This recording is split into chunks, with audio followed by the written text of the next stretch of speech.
హెరిటేజ్కి outlets ఎట్లా ఉన్నాయి? బుద్ధి ఉండాలా? బుద్ధి లేని వాళ్ళు ఏం చెప్తాం? హెరిటేజ్కి అవుట్లెట్స్ ఉన్నాయి. ఇప్పుడు అంటే ఏది చెప్పినా నమ్మేస్తాను. హెరిటేజ్ అవుట్లెట్ ఎక్కడుంది? హెరిటేజ్ అవుట్లెట్ ఉందా? మీకు తెలియదా? హెరిటేజ్కి అవుట్లెట్స్ ఉన్నాయి ఇప్పుడు.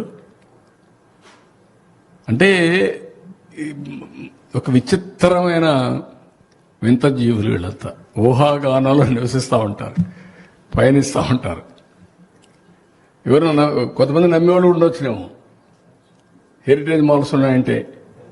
అంటే ఎంత వాస్తవ దూరం, ఎంత అవాస్తవాన్ని కూడా చెప్పేస్తున్నారంటే అది చూస్తే నాకు వీళ్ళు జాలేయాలన్న వీళ్ళపైన, లేకుంటే వీళ్ళని ఏమి చేయాలి, ఏం మాట్లాడాలి, ఇవన్నీ ఉంటాయి. That is the order of the day.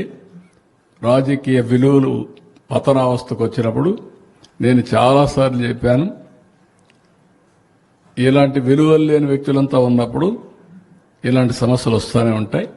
కానీ ప్రజల కోసం దీన్ని సమర్థవంతంగా ఎదుర్కోవాలి. ఎదుర్కోవడమే కాదు, ప్రజలకు అర్థమయ్యే విధంగా చెప్పాలి. Will do it. Thank you.